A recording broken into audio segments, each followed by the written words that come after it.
അപ്പോൾ സുഹൃത്തുക്കളെ, നമ്മളിപ്പോൾ എന്ന് പറഞ്ഞാൽ ഇവിടെ ഒരു BM ഭാഗത്ത് പാലത്തിനാണ്ട് പോണ വഴിക്കാണ്. അപ്പോൾ നമ്മളിവിടെ ഒരു സംഭവം കണ്ടപ്പോൾ നമ്മൾ വന്നതാണ്.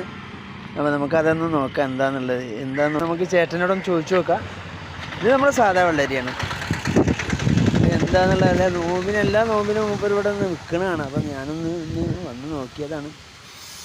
എന്താണ് വിശേഷങ്ങളൊക്കെ? നല്ല വിശേഷം, സുഖം തന്നെ അല്ലേ? ഇവിടെ ഇപ്പോൾ കഴിഞ്ഞ വർഷം ഉണ്ടായിരുന്നല്ലോ അല്ലേ?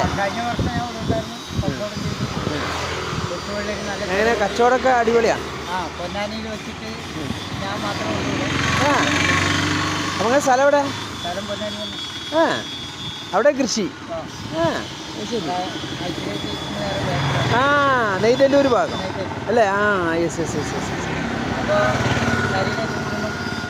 എല്ലാത്തിനും നല്ല സാധനമാണ്. ശർക്കരയും കൂട്ടി അടിക്കാം, പൊട്ടിക്കഴിഞ്ഞാൽ കളഞ്ഞിട്ട് അടിപൊളിയായിട്ട് കഴിക്കാം. അല്ല, അപ്പം നമ്മളിപ്പോൾ എന്ന് പറഞ്ഞാൽ എങ്ങനെ കച്ചവടമൊക്കെ ഇത് അറിയുന്നവർക്ക് വാങ്ങും അല്ലേ? അറിയുന്നവരെന്ന് പറഞ്ഞാൽ പട്ടാമ്പിയിൽ തെരഞ്ഞു വരും. അപ്പോൾ സുഹൃത്തുക്കളെ, നിങ്ങൾ അറിയുന്നവർക്ക് എല്ലാവർക്കും ഇത് അതിനെപ്പറ്റി അറിയാം. അപ്പോൾ നിങ്ങളിപ്പോൾ നോമ്പ് ഇനിയിപ്പോൾ കുറച്ചും കൂടി ഉള്ള 10-20 ദിവസം 10-20 നോമ്പ് 20 നോമ്പ് കൂടി ഉണ്ടാവും. അപ്പോൾ നമ്മളിപ്പോൾ നോമ്പിന് അത്യാവശ്യം നല്ല തണുപ്പൊക്കെ വേണമെന്നുണ്ടെങ്കിൽ നമുക്ക് നിങ്ങൾ ഈ സ്ഥലം അന്വേഷിച്ച് നടക്കണ്ട. നമ്മളിപ്പോൾ എന്ന് പറഞ്ഞാൽ BM ഗുരുജി നഗർ സ്റ്റോപ്പിലാണ് സംഭവം ഉള്ളത്. ഇവിടെ സ്ഥിരം എല്ലാ വർഷവും ഇവിടെ ഉണ്ടാവുന്നതാണ്. അപ്പോൾ ഇതാണ് നമ്മളെ, എന്താണ് പേരെന്താ നിങ്ങളുടെ പേരെന്താ? അബ്ബാസ് ഖാൻ്റെ ബിസിനസ് ഇതാണ്. ഇത് നമുക്കും വേണമെങ്കിൽ ഉണ്ടാക്കാമെന്നാണ് മൂപ്പര് പറയുന്നത്. ഇതിൻ്റെ നമ്മൾ അതൊക്കെ വേറെ ഉണ്ട്. അല്ല, നമുക്കെന്ന് പറഞ്ഞാൽ ഇത് എവിടെയും കാണാത്തതാണ്. ഇതാരും കൃഷി ചെയ്യുന്നത് ഞാൻ ഇതുവരെ കണ്ടില്ല. അപ്പോൾ നമുക്കിത് പഴുത്ത് കഴിഞ്ഞാൽ മൂപ്പര് അബ്ബാസ് ഖാൻ പറയും, എന്നോട് ആദ്യം പറഞ്ഞിരിക്കുന്നത്, പഴുത്ത് കഴിഞ്ഞാൽ ഇത് അതിൻ്റെ കുരു നമുക്ക് പാവിയിട്ട് ആ ചെടിയായി വളർത്തിയതിന് ശേഷം വേറെ സ്ഥലത്ത് കുഴിച്ചിട്ടിട്ട് വെള്ളം ഒഴിച്ചു കൊടുത്തു കഴിഞ്ഞാൽ ഓക്കെ. വളങ്ങളൊന്നും വേണ്ടെന്നാണ് മൂപ്പര് പറയുന്നത്. അപ്പോൾ എന്ന് പറഞ്ഞാൽ അപ്പോൾ നമുക്ക് കുറച്ച് ദിവസം, എത്ര ദിവസം? 45 ദിവസത്തിനുള്ളിൽ കായ്ക്കുന്നാണ് പറയുന്നത്. അപ്പോൾ നമുക്കിതുപോലൊക്കെ ഉണ്ടാക്കാം. മൂപ്പര് ഞാൻ ഫേസ്ബുക്കിൽ ലൈവിൽ ഞാൻ പറഞ്ഞിരിക്കുന്നുണ്ട്. ഫേസ്ബുക്കിൽ ആൾക്കാർ കാണുന്നുണ്ടെങ്കിൽ, ഫോളോ ചെയ്ത് കാണുന്നുണ്ടെങ്കിൽ, അപ്പോൾ പഴംവെള്ളരി വാങ്ങണമെന്ന് ആഗ്രഹമുള്ളവർക്ക് ഇങ്ങോട്ട് വന്നാൽ മതി. ഓക്കെ,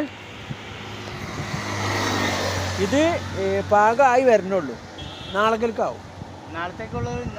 ഇന്നത്തേക്കുള്ളതൊക്കെ ഉണ്ട് ഇതിൽ. ഇതാണ് ശരിക്കുള്ള മഞ്ഞ നിറം അല്ലേ? ഇതിങ്ങനെ അതായത് തോലിതാക്കിയത് ഇതാണ് സംഭവം. ഇത് നല്ല പഴുത്തതിൻ്റെ ഉദ്ദേശം ഇതാണ്. ശരിക്കും നല്ലത് കാണുന്നുണ്ട്. ഒരു വെള്ളിച്ച വരും, നല്ല പഴുത്തത് അല്ലേ?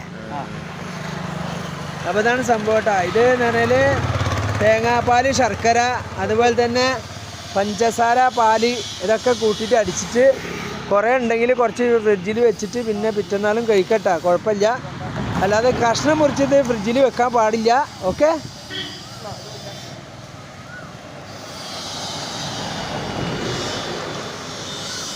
ഇതാണ് പൊട്ടുവെള്ളരി. പൊട്ടുവെള്ളരി എന്നും പറയും അല്ലേ?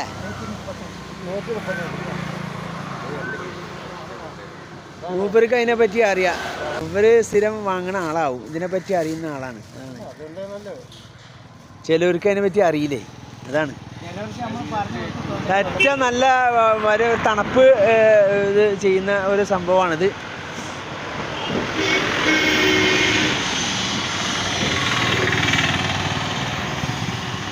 ഓക്കെ അബ്ബാസ് ഖാ, താങ്ക് യു. അപ്പോൾ സുഹൃത്തുക്കളെ, നമുക്ക് ഈ വെള്ളരി കിട്ടണമെന്നുണ്ടെങ്കിൽ നമ്മൾ BM ഗുരുജി നഗറിൽ വന്നാൽ മതി. മൂപ്പര് നോമ്പ് കഴിഞ്ഞാലും ഉണ്ടാവുന്നതെന്ന് പറയുന്നത്. അപ്പോൾ മൂപ്പര് ഇത് കൃഷി ചെയ്ത് സ്വന്തമായിട്ട് ഉണ്ടാക്കിയ ഒരു സംഭവമാണ്. അപ്പോൾ അതുകൊണ്ട് എല്ലാവരും ഇത് ആഗ്രഹമുള്ളവർ ഇവിടെ വന്ന് വാങ്ങുക. ഇവിടെ എന്ന് പറഞ്ഞാൽ ഇതിനെപ്പറ്റി അറിയുന്നവർക്ക് എല്ലാവർക്കും അറിയാം, അല്ലാത്തവരും വാങ്ങി കഴിക്കണം. ശരീരത്തിന് നല്ല തണുപ്പുള്ള സാധനം കേട്ടോ. അപ്പോൾ മറക്കരുത്. അപ്പോൾ ഓൾവേസ് മുത്തു ബ്ലോഗ് നിങ്ങളെല്ലാവരും സബ്സ്ക്രൈബ് ചെയ്ത് കാണാം, ലൈക്ക് കമൻറ്റൊക്കെ ചെയ്യണം. Okay, thank you.